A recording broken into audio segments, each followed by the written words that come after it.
No one is watching you right now. There is no audience, no pressure to impress, no one needing you to sound intelligent, sharp, or reasonable. And it is precisely in that unseen silence that your mind begins doing things most other minds do not do. The questions you hold back instead of answering too quickly. The debates you quietly open with yourself. The patterns you trace backward through your own reactions.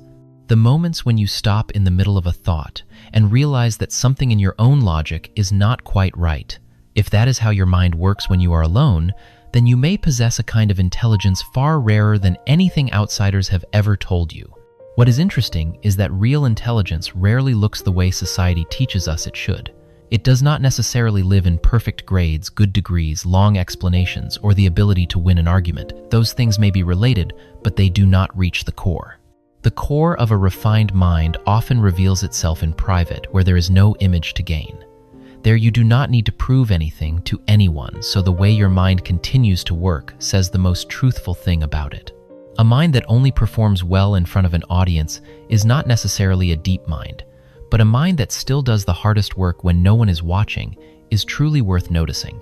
The first sign is that you can sit with uncomfortable questions without forcing them to have an answer right away. Most human minds hate uncertainty.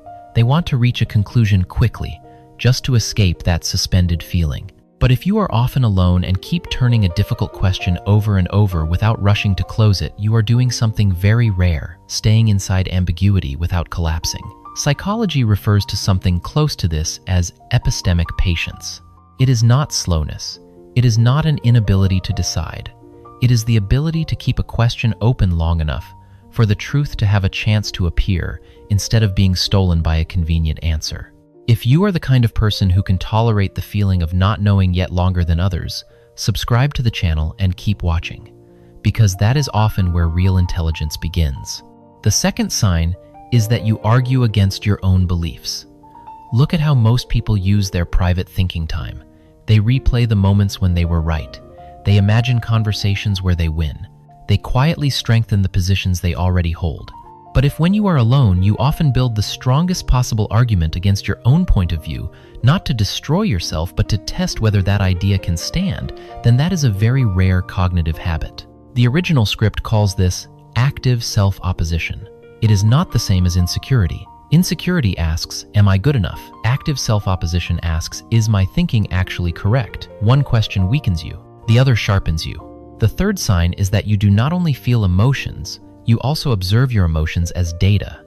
Anyone can feel angry, sad, uncomfortable, or hurt, but very few people sit alone and ask not only, what am I feeling, but also, why did this specific thing trigger me like that? Where has this pattern repeated before? What deeper experience is this reaction really coming from?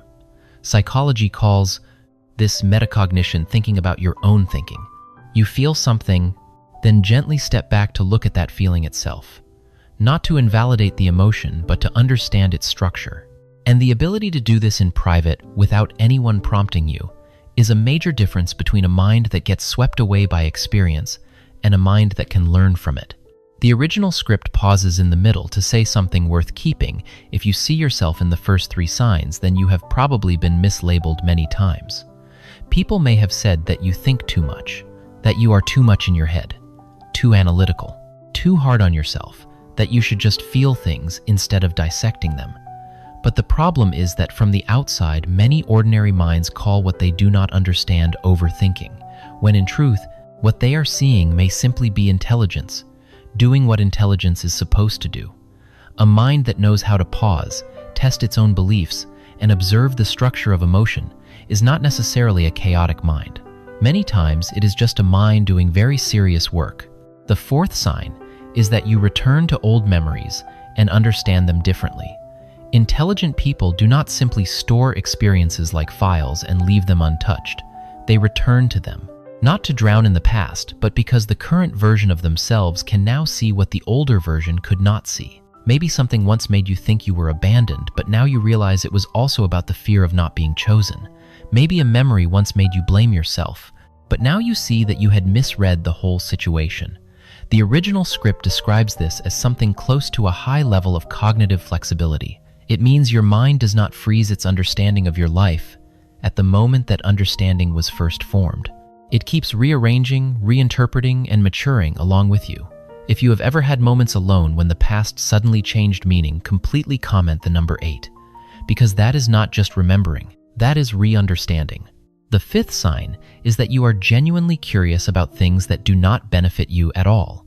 This is one of the most beautiful signs. Many kinds of curiosity in life are transactional, learning something to make more money look smarter or solve work faster. But there are moments when you are drawn into a subject that has no practical benefit whatsoever, simply because it lights up your mind, simply because you find it strange, deep, beautiful, or hard to let go of.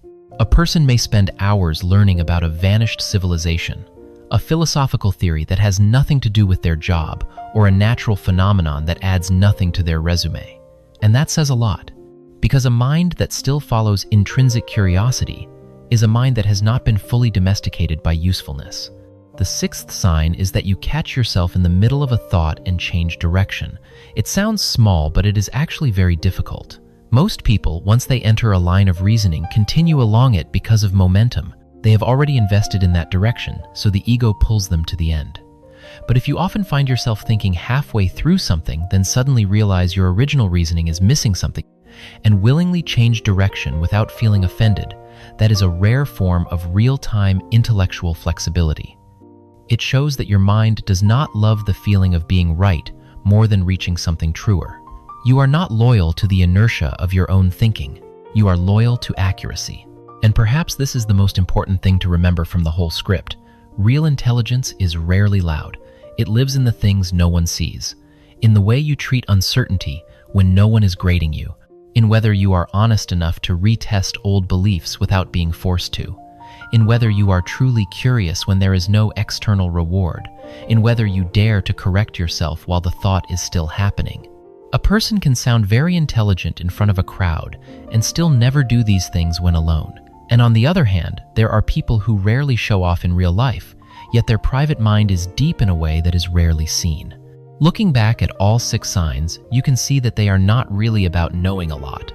They are about how a mind treats the truth when no one is watching. You sit with difficult questions without forcing them closed. You challenge your own beliefs. You observe the patterns of your emotions instead of being dragged away by them. You revisit old memories and allow them to carry new meaning. You feel curious about things that are useless in a practical sense simply because they truly move you. And you dare to change direction in the middle of a thought when you realize you are not accurate enough yet. If you see yourself in a few of these things, comment the number 9. Not to prove that you are better than anyone, only to recognize that maybe the way your mind has worked all this time was never too much. It was simply different and deeper than what others were used to seeing. Maybe intelligence has never been only about having the final answer. Maybe it is also the ability to stay with the truth long enough to keep correcting yourself, not choosing what is convenient over what is right, not choosing the appearance of certainty over clarity, not choosing performance over honesty. If this video touched the way your mind has quietly worked for years without anyone ever naming it correctly, thank you for watching until the end. Please like and subscribe to the channel, and send this video to someone who is always told they think too much, when in truth their mind may simply be doing a very rare kind of work that few people are quiet enough to see.